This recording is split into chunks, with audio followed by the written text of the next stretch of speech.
Buenos días, esta es la primer clase teórica de la materia Historia de la Educación y la Educación Física en Argentina del año 2018. Este año el equipo docente de la materia decidió cambiar la modalidad de dictado de toda la asignatura. En lugar de proponerles todas las semanas una clase teórica y una clase de práctica, ambas presenciales, decidimos hacer toda una secuencia de clases teóricas grabadas, virtuales, a las que se puede acceder por el aula virtual o inclusive desde YouTube, y dedicarle los espacios semanales, las 2 horas semanales en las que ustedes se inscribieron, nos van a encontrar para inscribirse en el sistema, a clases prácticas, en las cuales podamos juntos trabajar en grupos un poco más pequeños que en el teórico, todos los temas de la materia. La clase de hoy, la clase primera, tiene también como intención contarles o compartir con ustedes por qué o para qué enseñar y aprender historia en la formación de profesores. Uno puede decir, bueno, en la formación de profesores de historia quizás hay que saber historia, pero ¿por qué hay que saber historia o hay que aprender historia cuando yo me estoy formando como profesor de educación física? Bueno, hay distintas respuestas a esta pregunta. Uno podría decir respuestas como la que en algún momento dio Vygotsky, que era un psicólogo del aprendizaje soviético, que la historia era una formación preparatoria para el estudio teórico. ¿Qué quería decir él? Si uno quiere aprender, si uno quiere desarrollar conocimiento sobre, por ejemplo, qué es la educación física hoy y qué queremos que sea en el futuro, un buen punto de arranque es ver cuándo, cómo empezó a ser y cómo fue cambiando a lo largo del tiempo. Entonces, la idea de un trabajo preparatorio puede ser una de las finalidades o una de las respuestas a la pregunta de por qué aprender o enseñar historia. La otra respuesta que se me ocurre podría darles es que el estudio de la historia nos puede servir para desarmar mitos, es decir, para cambiar esas explicaciones que en algún momento se dieron y que fueron tomadas como válidas o como verdaderas, pero sin mucho sustento empírico, y que a lo largo del tiempo, a partir de la investigación, se reconoce que ya no son verdades ni son explicaciones posibles a partir de haber encontrado fuentes que explican cómo fueron los procesos. Un ejemplo de estos mitos, que alguno de los textos que vamos a leer nos va a ayudar a desarmar, es esta idea que prende bastante en nuestro país, que Argentina es un país de raigambe futbolera porque el fútbol se expandió en las ciudades a partir de que había muchos potreros, ¿no? Asociar el potrero al desarrollo del fútbol es parte del mito. Nosotros vamos a leer un texto de un historiador del fútbol en Argentina que se llama Julio Friedenberg, que dice exactamente lo contrario. Él va a decir que el fútbol se desarrolló en la ciudad de Buenos Aires exactamente en el momento que la ciudad creció y dejó de haber potreros disponibles. Otra respuesta a la pregunta de por qué enseñar y aprender historia es pensar que la historia puede ser una especie de pedagogía para las políticas educativas. Es decir, si nosotros pensamos como docentes que queremos una educación de calidad para todos y en esa educación de calidad está incluida la educación física, el estudio del pasado nos puede servir como una plataforma de formación. Quienes hablan de la historia como una pedagogía para las políticas educativas piensan en un concepto que es el de conciencia histórica. Es decir, la materia, la finalidad de estudiar y aprender historia es para colaborar en la construcción de un particular tipo de conciencia histórica en este caso, cada uno de ustedes. El concepto de conciencia histórica lo desarrolló un pedagogo de la historia alemán que se llamaba Rusen. Y él la definía como, la voy a leer tal cual lo define Braslavsky tomándolo a Rusen, y después voy a parafrasear en un lenguaje que nos haga más fácil entenderlo. Braslavsky, citando a Rusen, dice: la conciencia histórica es la forma en que está moldeada su capacidad o la capacidad incorporada de cada uno para actuar en la historia como proceso presente, utilizando la historia como narración de lo que viene sucediendo e incidiendo en los procesos que vendrán. Diciéndolo con nuestras propias palabras, podríamos decir que la conciencia histórica, entonces, es la capacidad de cada uno de nosotros en actuar en el presente, reconociendo que llevamos en nuestra actuación parte de la historia que nos antecedió y reconociendo también que nuestra actuación presente se propone incidir en el futuro. Entonces, podríamos pensar que esta última respuesta sería la que queremos nosotros tratar de lograr con ustedes.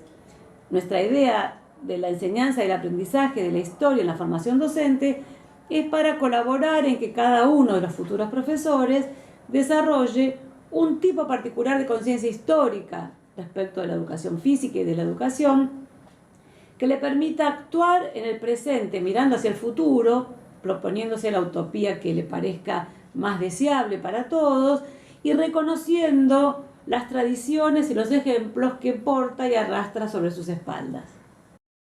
Russell nos cuenta que hay 4 tipos de conciencia histórica. La primera conciencia histórica es la conciencia histórica tradicional. ¿Cómo actúa una persona que actúa con la conciencia histórica tradicional?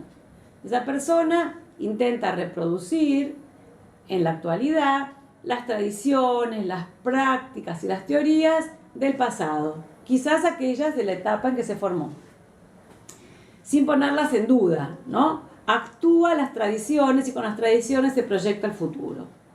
Otro tipo de conciencia histórica es la conciencia histórica ejemplar. ¿Cómo actúa una persona que se maneja a partir de la conciencia histórica ejemplar?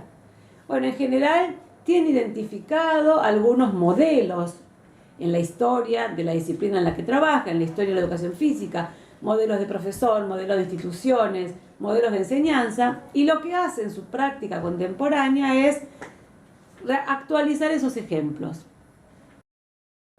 Otro tipo de conciencia histórica es la conciencia histórica crítica. ¿Cómo actúa una persona que lo hace desde una conciencia histórica crítica? Lo que hace la conciencia histórica crítica nos obliga a quien tiene esta idea a poner en duda las tradiciones y los ejemplos y ponerlos en duda tratando de pensar qué validez contemporánea y qué validez a futuro tiene reproducirlas, replicarlas, actualizarlas. Pero este tipo de conciencia histórica rechaza en general las construcciones y las realidades tradicionales y ejemplares, pero a menudo no logra proponer o construir alternativas a futuro. El último tipo de conciencia histórica para este autor es la conciencia histórica genealógica. La conciencia histórica genealógica, ¿cómo actúa?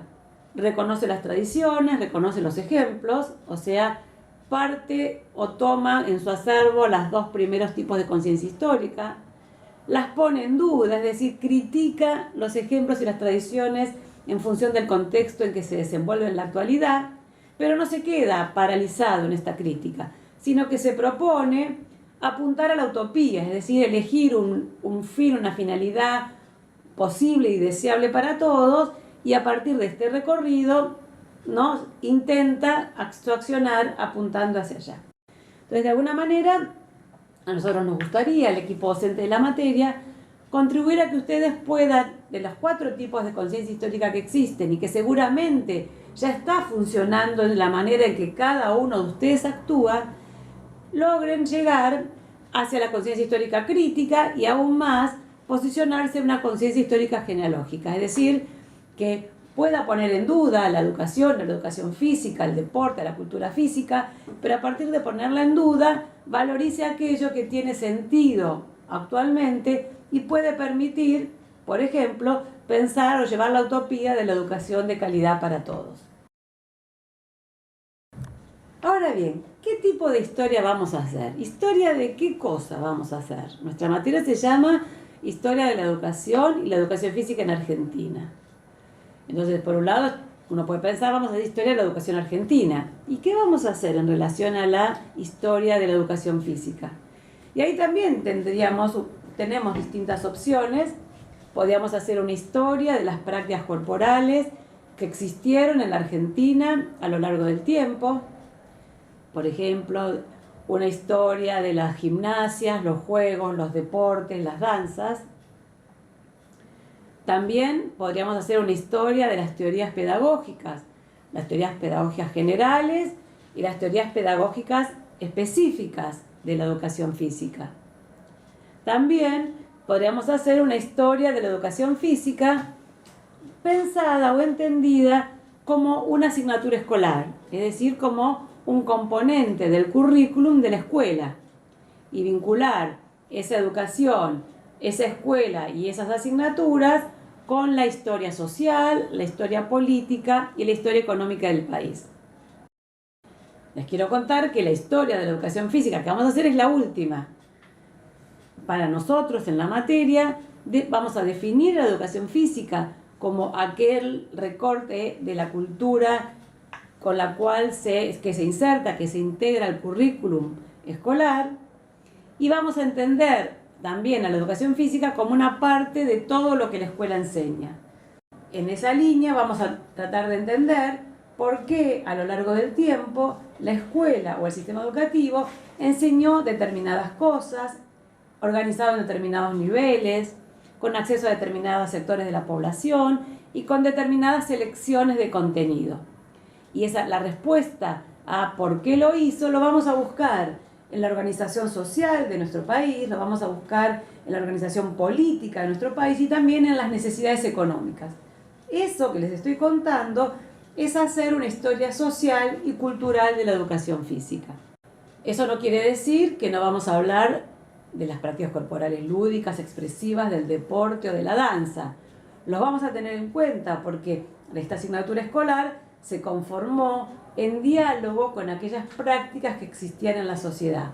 Pero no vamos a poner el acento en cómo fueron cambiando los deportes, o cómo fueron actualizándose las gimnasias, o cómo fueron incorporándose o no las danzas, sino que todas esas prácticas corporales que existieron y existen en la sociedad por fuera de la escuela, las vamos a mirar desde la mirada de la escuela, desde la mirada del sistema educativo, desde la mirada del currículum. Y claro que sí, esas decisiones de elegir una u otra práctica corporal las vamos a tratar de comprender en relación a las teorías pedagógicas vigentes. Pero vuelvo a decir, nuestro foco va a ser la historia de la educación en nuestro país. Ahora bien, yo les digo a ustedes, vamos a hacer una historia de la educación y la educación física en Argentina. O sea que vamos a manejarnos en una línea temporal, a lo largo de una serie de años en nuestro país. ¿Cuál les parece que puede ser nuestro punto de partida? Vamos a tomar como punto de partida el primer gobierno patrio. Si bien no podremos hablar de Argentina para el 25 de mayo de 1810, vamos a tomar ese punto como el inicio de un proceso en el cual la población local, los criollos, la burguesía, los vecinos ilustres de Buenos Aires, las élites de las provincias, deciden que tienen la capacidad económica, de defensa y de construcción política suficiente como para empezar un proceso de independencia respecto de España. ¿Y cuál va a ser el punto de cierre? ¿Hasta dónde vamos a estudiar esta historia? La vamos a estudiar entonces desde 1810 hasta la vuelta a la democracia, la recuperación de la democracia en 1983. Ustedes me dirán, nos queda un montón de historia sin contar. Sí, nos queda la década del 90 y el siglo XXI, pero tenemos la idea que esa parte es parte del resto de la formación que le dan el profesorado. Las teorías pedagógicas, los deportes, las técnicas, las teorías psicológicas, son aquellas que ustedes van a ver a lo largo de las materias, son aquellas que se han producido en los últimos 30 años y van a ser parte de los contenidos de las demás asignaturas. Otra particularidad que va a tener la historia que vamos a hacer es que vamos a hacer una historia con teoría. Es decir, no vamos a hacer la crónica de lo que pasó en la educación y en la educación física desde el 26 de mayo de 1810 hasta el 10 de diciembre de 1983. No vamos a hacer la crónica de los hechos, sino que vamos a organizar la información a partir de una serie de conceptos teóricos o de definiciones. Algunas van a ser de orden más general. Por ejemplo, vamos a hablar de las funciones de los sistemas educativos, vamos a hablar de las tendencias, cómo se fue organizando nuestro sistema educativo a lo largo del tiempo. También vamos a mirar a la historia de la educación desde distintos niveles de análisis. Vamos a mirar el nivel de las políticas educativas, vamos a mirar el nivel de las ideas pedagógicas, vamos a mirar el nivel de las prácticas y las instituciones a lo largo del tiempo. Y también vamos a usar conceptos específicos. Por ejemplo, vamos a plantear qué entendemos por educación física, es decir, vamos a dar, como dije hace un rato, cuál es la definición de educación física que vamos a usar a lo largo de la materia. Vamos a también a plantear otro concepto que es el concepto de cultura física y vamos a pensar la relación entre una y otro concepto.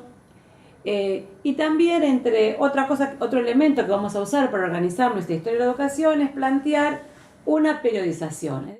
Vamos a conceptualizar o definir o organizar esos procesos con algunas categorías teóricas. Por ejemplo, vamos a hablar de los sistemas educativos y la función del sistema educativo en las sociedades modernas. Vamos a pensar en esa función en lugar de la educación física. Vamos a ver las tendencias en la manera en que se fue organizando el sistema educativo y se puede llegar a organizar. Vamos a pensar la historia de la educación física y de la educación mirando 3 niveles de análisis. Vamos a mirar el nivel de la política. Vamos a mirar, el nivel de la política sería el nivel de las leyes, los ministros, los presidentes. Vamos a mirar el nivel de las ideas pedagógicas. ¿Qué se entendía? ¿Cuál era el valor que se le daba a cada asignatura? ¿Cuál era el valor que se le daba a la educación física? ¿Cuáles eran los principios que organizaban la enseñanza? Y también vamos a mirar el nivel de las instituciones y las prácticas, que nos vendría a decir, en definitiva, qué fue lo que efectivamente se enseñó y de qué manera se organizaron las instituciones a través de las cuales se enseñaron. Ahora bien, ¿cómo vamos a organizar el relato y el estudio histórico de lo que pasó en la educación y en la educación física en estos largos 173 años que van desde 1810 hasta 1983? Vamos a subdividir estos largos 173 años en periodos históricos que van a estar acotados por hitos o eventos de procesos o hechos que acontecieron a nivel de la política nacional. Mariano Narodowski, que es uno de los autores que ustedes tienen para leer y que es un profesor de historia de la educación argentino, dice que este tipo de periodización, que organizar el estudio de la historia marcando momentos delimitados por eventos de la política nacional, se denomina periodización macropolítica. Les voy a poner ejemplos para que se den cuenta de qué estoy hablando. El primer periodo histórico tiene como punto de inicio el 25 de mayo de 1810, es decir, el primer gobierno patrio.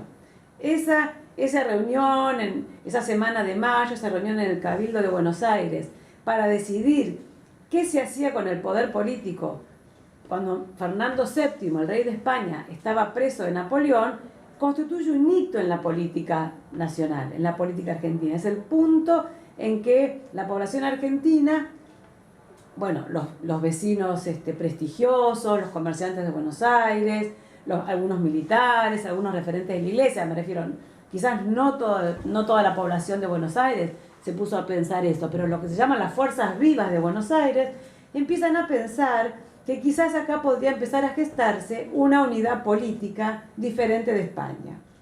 A eso llamamos un evento macropolítico, tiene que ver con la política que eventualmente iba a ser nacional. El punto de cierre de todo el largo periodo de estudio es el 10 de diciembre de 1983, es decir, la asunción del primer presidente democrático luego de la larga dictadura cívico-militar que padeció nuestro país. Otro hecho político de nivel nacional. En el medio de estos dos hitos vamos a ir organizando otros momentos, otros hitos históricos. por ejemplo, en 1880, cuando se pone en marcha el proyecto de la Argentina moderna, 1930, con el primer golpe de Estado, 1955, un segundo golpe de Estado. Ese tipo de evento político esos tipos de eventos políticos son los que nos van a dar los momentos de inicio y de cierre de cada etapa de estudio. ¿Y por qué hacemos una periodización de ese tipo? Porque entendemos que entre estos dos hitos históricos de tipo macropolítico hubo un momento, hubo una etapa, hubo un periodo en el que se fueron desarrollando y estabilizando, es decir, organizándose, una serie de hechos, procesos, ideas que se mantuvieron a lo largo de ese tiempo y que cambian cuando este hito macropolítico produce una modificación en el poder, en el ejercicio del poder. Ahora vamos a empezar a desarrollar algunos de los conceptos de nuestra historia con teoría. Para empezar vamos a hablar de los niveles de análisis. Vamos a usar el texto de Mariano Narodowski, el que mencioné en las últimas ideas del tema anterior, para explicar las recomendaciones que él da para el estudio de la historia de la educación. Narodowski empieza diciendo que el estudio clásico o tradicional de la educación, por los primeros historiadores de la educación, se ocuparon de estudiar la historia de las políticas educativas. Es decir, para estos historiadores, la historia de las decisiones del Estado. Entonces, la historia de las leyes, la historia de la designación de los ministros y, por lo tanto, obviamente, de los presidentes, la historia de la creación de las instituciones, los ministerios, las direcciones, los departamentos, como mucho la historia de las sanciones de los planes de estudio. Narodowski dice que esta historia, que es una historia macropolítica, a esto la llama macropolítica, porque es la historia de las producciones del Estado o de la política a nivel nacional, es una parte de la historia de la educación. Nosotros no podríamos decir que sabemos historia de la educación solo porque podamos recitar o establecer relaciones entre las leyes que se sancionaron, quiénes eran los presidentes, quiénes eran los ministros o qué tipo de instituciones había. Eso nos permite conocer una parte de la historia. Por eso, Narodowski dice, hay otra línea para pensar la historia de la educación, que es la historia de la pedagogía, de las ideas pedagógicas, o sea, qué principios, qué ideas, qué valores sustentaron a esas políticas, a esas leyes, a esas decisiones de programas y planes de estudio, a la designación de uno u otro ministro. Entonces acá tenemos ya dos niveles de análisis, o dos niveles para estudiar. Yo puedo decir, si yo sé quiénes fueron los ministros, los presidentes, las leyes y los programas, y además sé qué ideas sustentaban a todas estas decisiones políticas, tengo una noción más completa de la historia de la educación en el país. Pero yo les pregunto a ustedes, ¿alcanza con saber hoy, por ejemplo, quién es el ministro, cuál es la ley y qué ideas pedagógicas están vigentes para que, por ejemplo, un marciano entienda cómo es la educación en nuestro país? Claro que no, hace falta algo más. Para poder saber cómo es la historia de la educación en nuestro país, tenemos que sumarle a la política y a las ideas las instituciones y las prácticas educativas concretas, es decir, cómo se traducen día a día en lo que hacen las personas, ¿no?, aquellas ideas pedagógicas y aquellas decisiones de política educativa. Entonces, siguiendo a Narodowski, para conocer de una manera más completa la historia de la educación, hay que estudiar el nivel de las políticas, que él llama nivel 1, el nivel de las ideas pedagógicas, que él denomina nivel 2, y el nivel de las instituciones y las prácticas educativas, al que denomina nivel 3. Solo conociendo los tres niveles y estableciendo las relaciones entre ellos, podemos decir que tenemos una idea más completa, más acabada de lo que es la educación, si lo tomamos en el momento actual, o de lo que fue la historia de la educación si lo miramos a lo largo del tiempo. Nuestro programa se propone hacer eso, mirar la historia de la educación y la historia de la educación física, mirando en relación quiénes fueron las autoridades, los ministros y los programas, qué ideas pedagógicas sustentaban estas decisiones políticas y finalmente qué se hacía en las escuelas, quiénes los hacían, cómo se formaban los que los hacían. Una cosa más que es importante tener en cuenta y a donde vamos a combinar las dos cuestiones de las que nos habla Narodowski. Por un lado, como les dije hace un ratito, nuestro programa está organizado por una periodización macropolítica. Ustedes ya muy pronto, cuando empecemos la unidad 2, van a reconocer los momentos históricos en los que estamos organizando el estudio de la historia de la educación y la educación física en la Argentina. Como usamos una periodización macropolítica, podemos llegar a pensar que son los cambios en las decisiones del Estado, en las decisiones del Estado se traducen automáticamente en el cambio en el nivel de las instituciones y las prácticas. Vamos a poner un ejemplo para que veamos que esto no es tan así. En nuestro país, la última ley educativa que tenemos, la Ley de Educación Nacional, se sancionó en el año 2006. Esa ley indica que la educación secundaria es obligatoria, es decir, que todos los jóvenes, los adolescentes y jóvenes, tienen que estar y comenzar y terminar la escuela secundaria. Eso dice la ley. Es una ley que obliga al Estado a dar educación secundaria y obliga a los adolescentes y jóvenes a ir a la escuela. Si nosotros solo nos quedáramos con el nivel macropolítico, estaríamos seguros que todos los adolescentes y jóvenes de la Argentina están o han terminado la escuela secundaria. Pero si nos vamos al nivel de las instituciones y las prácticas, si miramos los listados, las planillas, los censos, la matrícula escolar, vemos que ni todos los adolescentes y jóvenes están en la escuela secundaria, ni todos los que están la terminan. Entonces, acá tenemos evidencia histórica que una decisión, un cambio al nivel macropolítico, la decisión de decir, de prescribir, de indicar que la educación secundaria sea obligatoria, que se hizo en el año 2006, todavía no se tradujo al nivel de las instituciones y las prácticas. Las instituciones y las prácticas están haciendo esfuerzos importantes por lograr incorporar a todos los alumnos a la escuela secundaria y lograr que los alumnos terminen. Entonces, el nivel macropolítico, algo que puede estar definido en el nivel macropolítico, no puede estar concretado en el mismo sentido, en el mismo momento, en el nivel de las instituciones y las prácticas. Pensar que estas dos cosas, que estos dos niveles cambian a la vez, pensar que un cambio en una ley significa automáticamente un cambio en la realidad, o sea, un cambio en las instituciones y las prácticas, es pensar desde lo que Narodowski llama la falacia, es decir, el equívoco de la covariancia, de creer que estos dos niveles de análisis varían a la vez.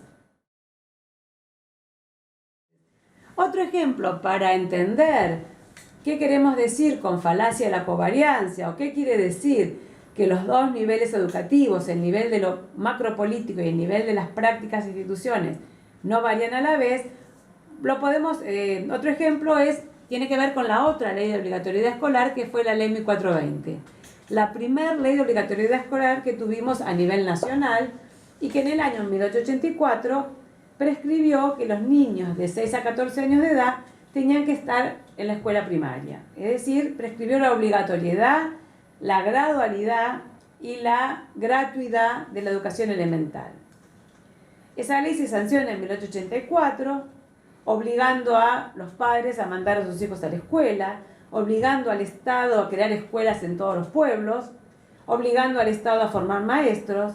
Sin embargo, el cumplimiento efectivo de esa ley recién se pudo dar en la segunda mitad del siglo XX. Vuelvo a decir, una ley que se sanciona en 1884, podríamos decir que recién en 1960 logra cumplirse incorporando a un 80% de niños en edad escolar primaria en la escuela primaria. Entonces, del nivel macropolítico de la sanción al nivel de las instituciones y las prácticas, pasaron por lo menos 80 años. Esto no quiere decir que el Estado haya querido incumplir con la ley, sino que para que una decisión macropolítica se traduzca en prácticas e instituciones efectivas, tiene que pasar procesos de construcción y de implementación. Para nosotros es importante tener en claro la falacia de la covariancia o el riesgo de manejarlos con la falacia de la covariancia, porque cuando uno piensa en el pasado, estos ejemplos pueden ser muy claros, pero a veces en el presente uno puede tener la ilusión, y más que una ilusión es pensar desde la falacia de la covariancia, que una decisión política se traduce al día siguiente en que todas las escuelas y todas las prácticas se van a modificar en el mismo sentido. Tener en cuenta esta idea de la falacia de la covariancia también nos permite entender que continúen ideas pedagógicas o continúen instituciones y prácticas educativas, más allá de que hubieron varios cambios políticos en el nivel macropolítico.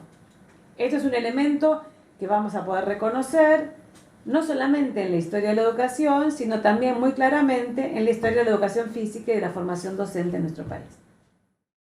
Uno de los conceptos teóricos que vamos a usar para el estudio de la historia de la educación y la educación física es el concepto de sistema educativo.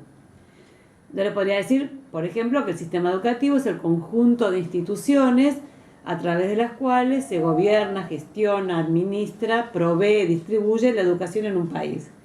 Es decir, es el conjunto de ministerios, oficinas, instituciones, ¿no?, de todos los niveles educativos.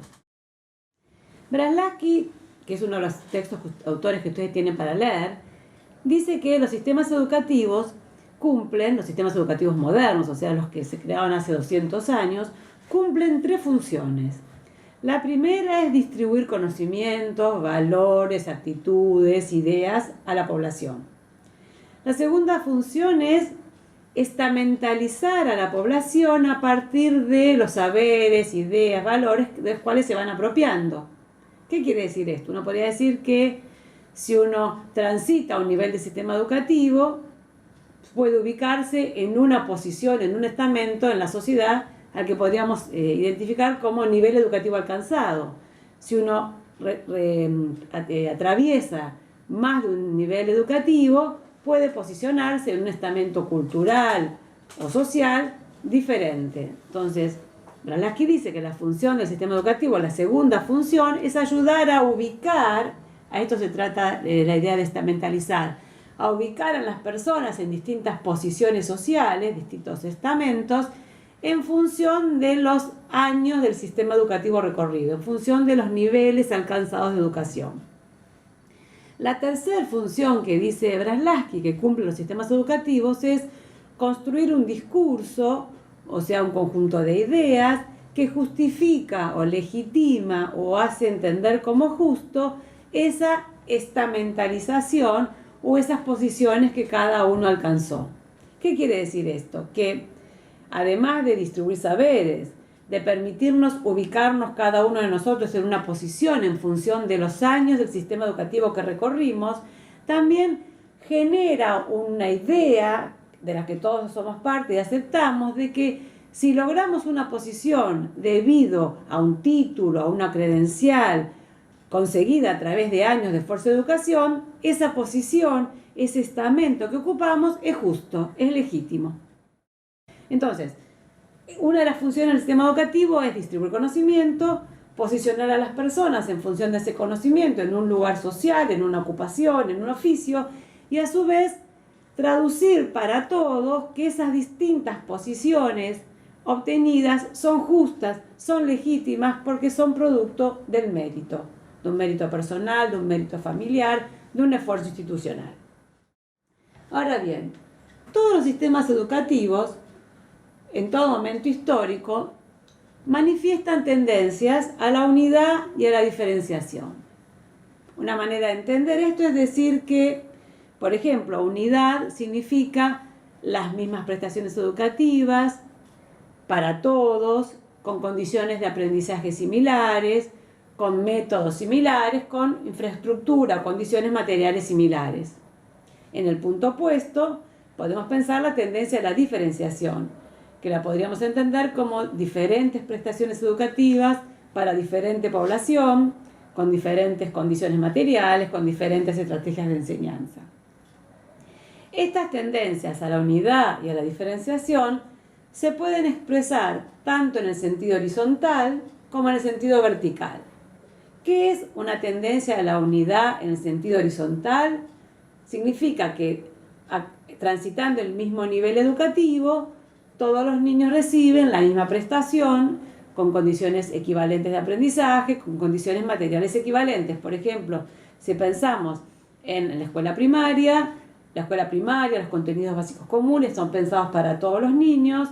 Se piensa que todos los maestros tienen que enseñar con métodos nuevos y similares, que las condiciones de aprendizaje tienen que ser iguales para todos, y a su vez que la infraestructura material de la escuela tiene que ofrecer las mismas oportunidades a todos los niños.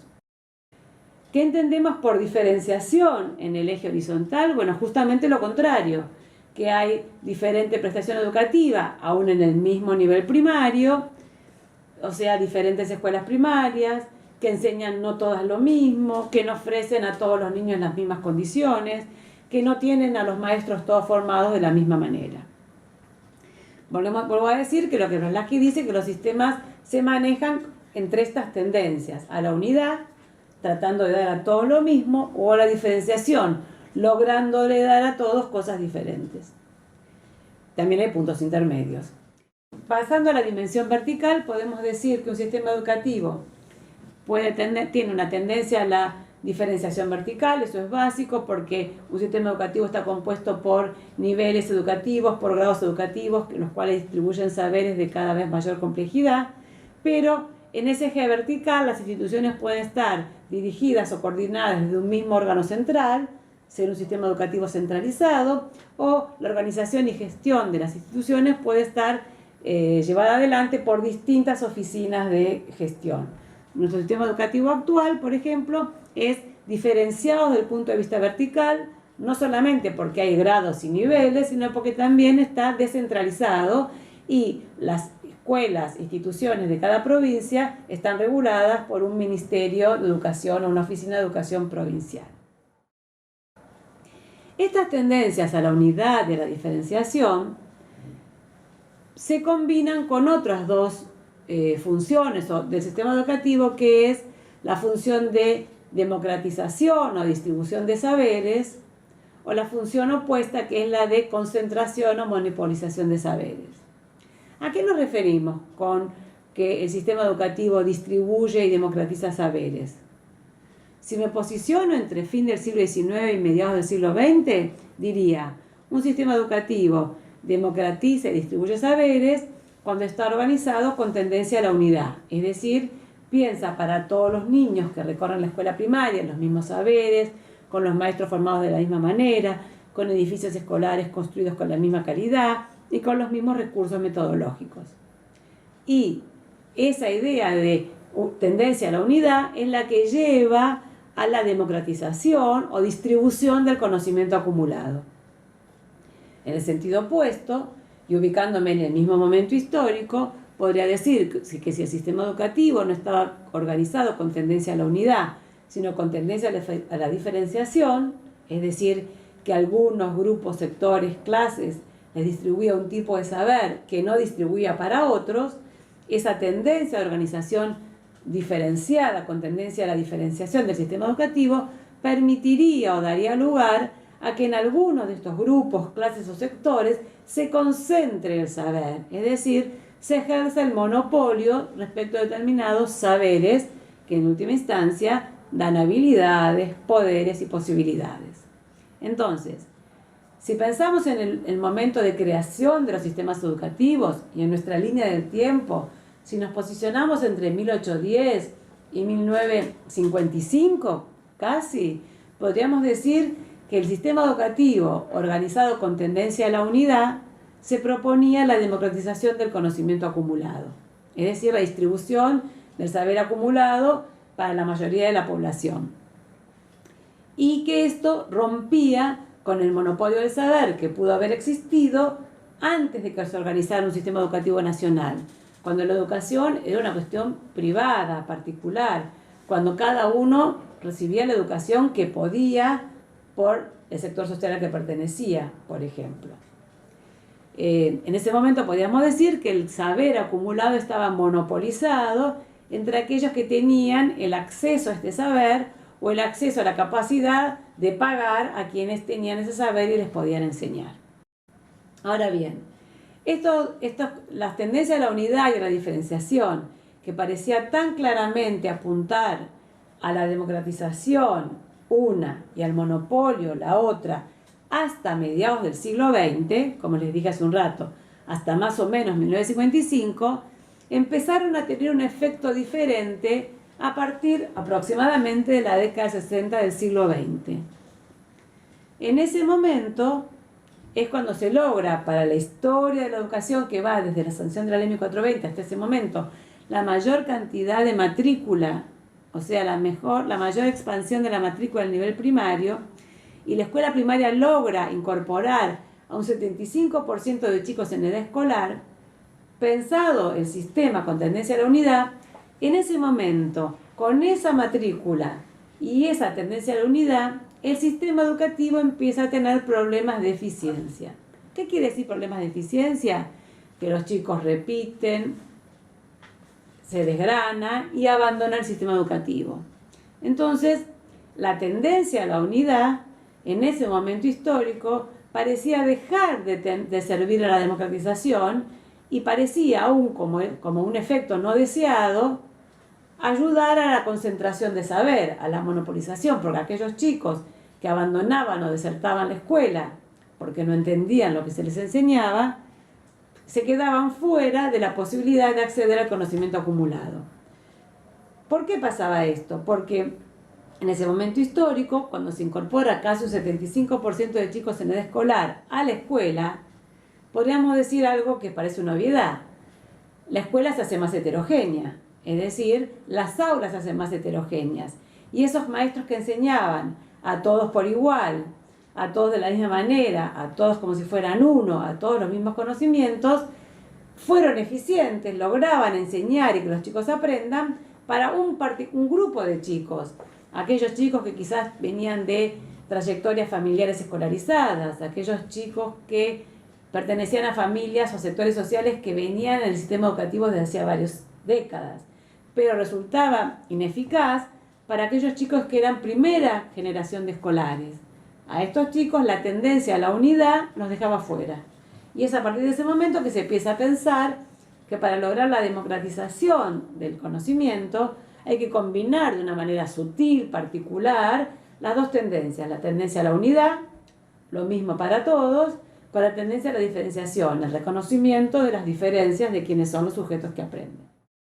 Entonces, en términos generales, estos conceptos de unidad, diferenciación, democratización y monopolio nos permiten entender qué pasa con los procesos de selección de conocimiento, de distribución del conocimiento y con la diferenciación del conocimiento vinculada a la diferenciación social. Hay otros dos conceptos importantes que plantea Braslavsky que están vinculados a todo esto. Uno es el concepto de segmentación. El concepto de segmentación hay que pensarlo en la dimensión horizontal del sistema educativo. La segmentación es la diferenciación horizontal llevada a su máxima expresión, llevada a un grado tal que se asocia a la clase social de pertenencia de los alumnos. ¿Qué quiero decir con esto? Cuando digo diferenciación horizontal, me imagino todas las escuelas primarias de gestión pública de la provincia de Buenos Aires. Y reconozco en todas esas escuelas que tienen mejores y peores condiciones materiales, escuelas que tienen maestros mejor y peor formados, escuelas que reciben chicos con más capital económico y cultural que otras, y escuelas que en algún punto, por estas características de diferenciación, logran distribuir los saberes de diferente manera. Eso nos habla de un nivel primario diferenciado, con tendencia a la diferenciación. A nivel de las instituciones y las prácticas, ojo, porque la ley no dice eso. A nivel macropolítico, Todos los niños deberían aprender lo mismo y tener el acceso al mismo tipo de conocimientos. Ahora bien, este nivel primario diferenciado de la provincia de Buenos Aires sería solo diferenciación si no fuera que acontece lo que acontece, que es que estos diferentes tipos de escuela, diríamos rápidamente, que otorga educación de distinta calidad, se asocia o se articula con población de distinta clase social, atendiendo la escuela de peor calidad a los sectores sociales más desfavorecidos que tienen menos posibilidades de demandarle al sistema, y quedando las escuelas de mejor calidad atendiendo a aquellos sectores sociales que tienen recursos y además mayor capacidad de demanda a la escuela. Cuando un nivel del sistema educativo está diferenciado de esta manera, que los diferentes tipos de escuelas se articulan, se asocian, se vinculan con diferentes clases sociales, hablamos de una sociedad segmentada y de un sistema educativo segmentado. Un sistema educativo segmentado es un sistema educativo que no tiende a la democratización, sino que por defecto, aunque nadie se lo proponga, vamos a decir así, que ninguna política lo diga especialmente, permite que se concentre o no se distribuya y que exista el monopolio del saber. El otro concepto que nos falta conocer es el concepto de articulación, que hay que pensarlo en la dimensión vertical. Decimos que un sistema educativo está articulado cuando cada nivel cumple con la función para la cual se creó y prepara al alumno para pasar y tener éxito en el nivel siguiente. El nivel inicial socializa, integra, enseña el comportamiento social y también prepara la condición de alumno, es decir, para el acceso a la escuela primaria. La escuela primaria transmite los saberes elementales y si está en un sistema educativo articulado, deja listo a los alumnos al terminar el séptimo grado o el sexto, depende de la jurisdicción, para entrar con éxito en la escuela secundaria. Y así lo mismo con la educación superior. Un sistema educativo articulado, es decir, que cada nivel transmite lo que le corresponda, enseña los contenidos pensados para el nivel, pero piensa a su alumno y le da las herramientas a su graduado como para que vaya al nivel siguiente con éxito, es un sistema educativo articulado y es un sistema educativo que favorece la democratización del saber, porque prevé trayectorias educativas que atraviesan todos los niveles para todos los estudiantes. Un sistema educativo desarticulado, es decir, que cada nivel se ocupa de sí mismo y no piensa o no le importa o no anticipa que sus alumnos graduados van a ir al nivel siguiente, es un sistema educativo desarticulado.